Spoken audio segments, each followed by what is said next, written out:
The curfew tolls the knell of parting day.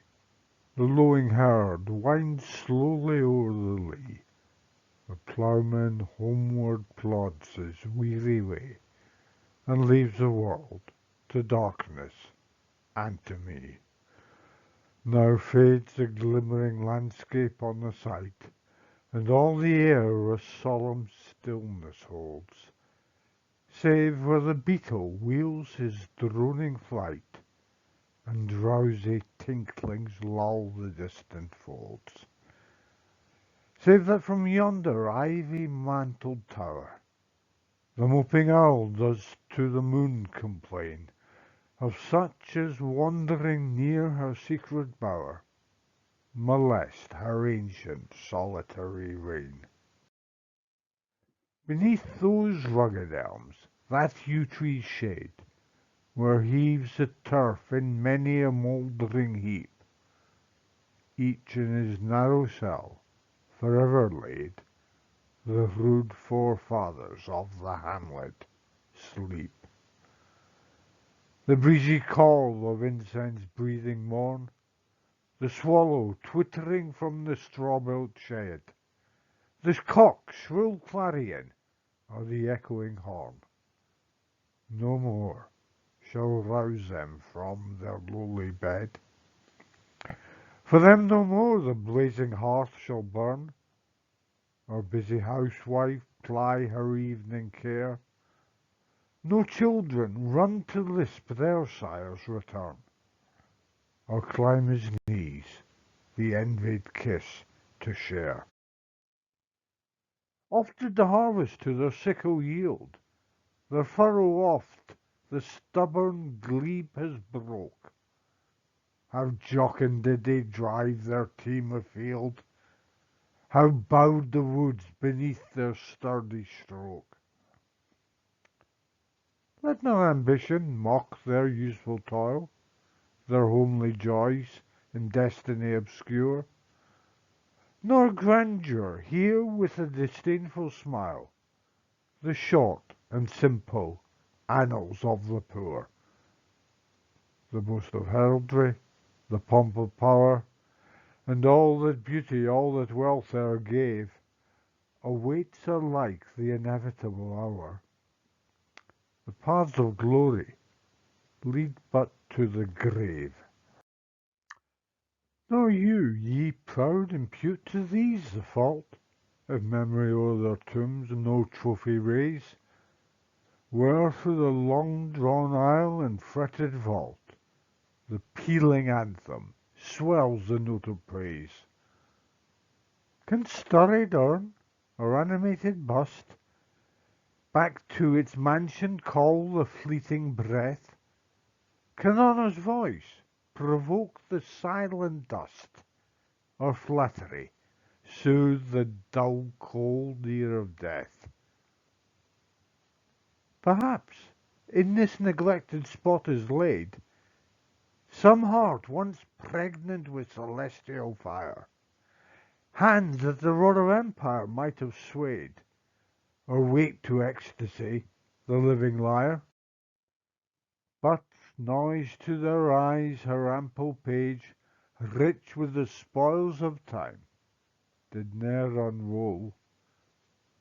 Chill penury repressed their noble rage, and froze the genial current of the soul.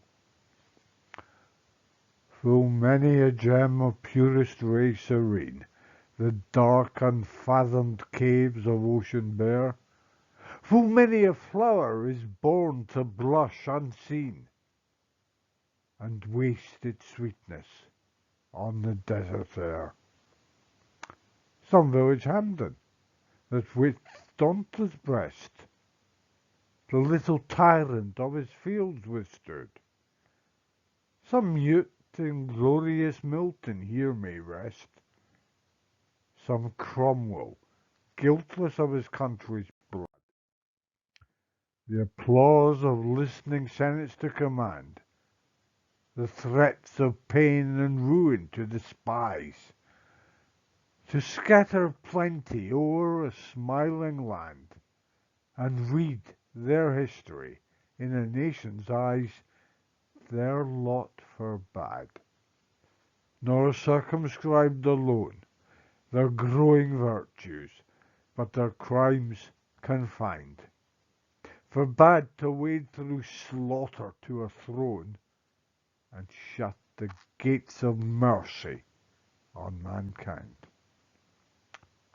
The struggling pangs of conscious truth to hide, to quench the blushes of ingenuous shame, or heap the shrine of luxury and pride with incense kindled at the Muses' flame.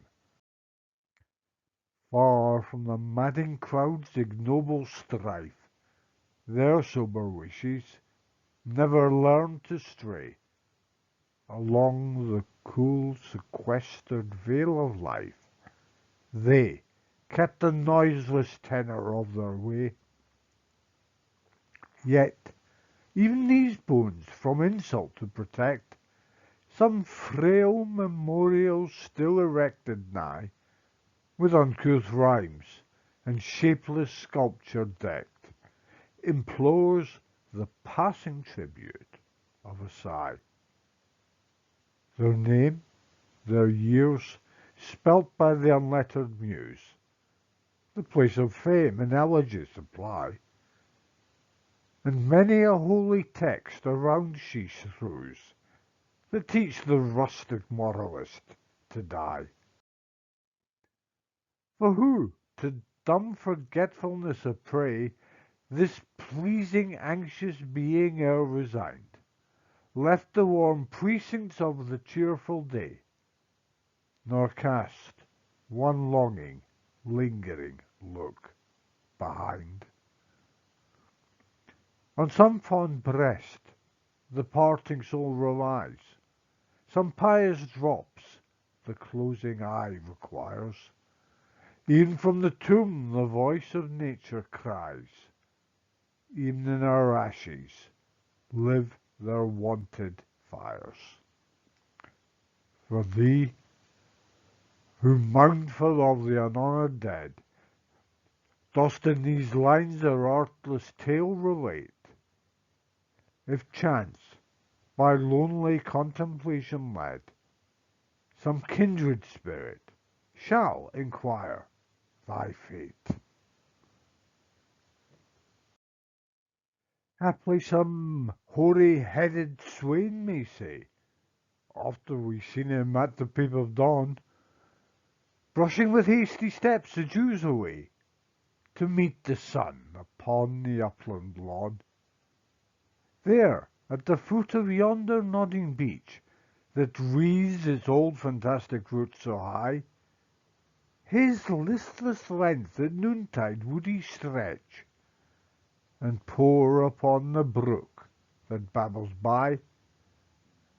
Hard by yon wood, now smiling as in scorn, muttering his wayward fancies he would rove, now drooping, woeful, wan, like one forlorn, or crazed with care, or crossed in hopeless love. One morn I missed him on the customed hill, along the heath, and near his favourite tree. Another came, nor yet beside the rill, nor up the lawn, nor at the wood was he. The next, with dirges dew in sad array, slow through the churchway path we saw him borne. Approach and read, for thou canst read the lay, graved on the stone beneath yon aged thorn. Here rests his head upon the lap of earth, a youth, to fortune and to fame unknown.